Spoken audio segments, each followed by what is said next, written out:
Hi, I'm Anjali, and I'm a fellow for the New York Community Trust. And today we're going to be following Rachel Pardoe, our program officer, on a site visit. So where are you headed?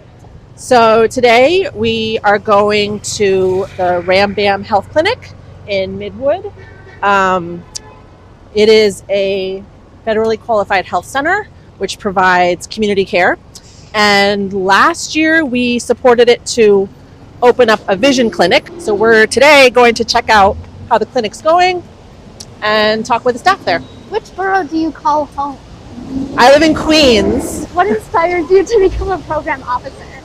So I've always been a type of person that wants to help people. So found my sweet spot in being a program officer. I just kind of fell into it. And it's a really amazing position to be in. You have a lot of autonomy and discretion to support things you feel passionate about. And I've been doing it for almost 10 years. I love it. What's the biggest lesson you've learned in the role? I think being humble, the best way to be a good program officer is to listen.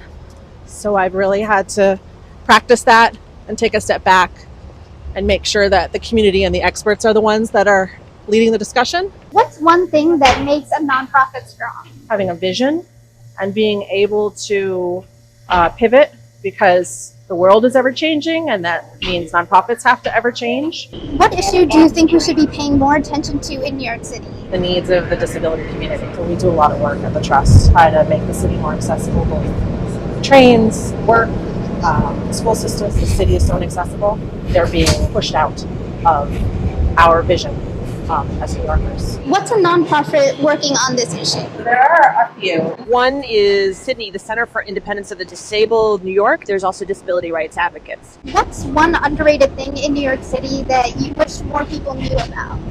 Queens, I think, is really underrated, not just for the food. Like, the food is amazing, but it's also there's parks and culture and museums and the people, and it's just a really cool place to live. That doesn't mean everyone should move out of Manhattan to Queens, because that's why it's lovely. It just feels a little bit removed. What was a moment in philanthropy you were really inspired by?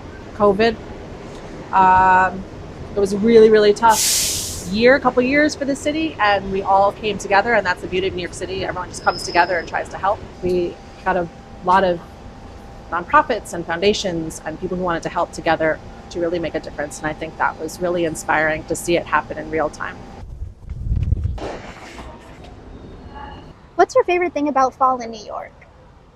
The weather. I love feeling cuddly and snuggly, and I can wear sweaters. What is your least favorite thing about New York? I don't like hot tempers. We should all just realize we're in the same boat and get along, but that's never going to happen. So. What are you currently reading? I'm a voracious reader. I read a book a week. And last night I just finished one it's called On Animals by Susan Orlean. And what's your bagel order? My bagel order, people are going to think it's gross, but I really like egg everything bagel with sun-dried tomato cream cheese. And if they don't have sun-dried tomato cream cheese, I often ask them to make it for me, and they usually do. It's very good.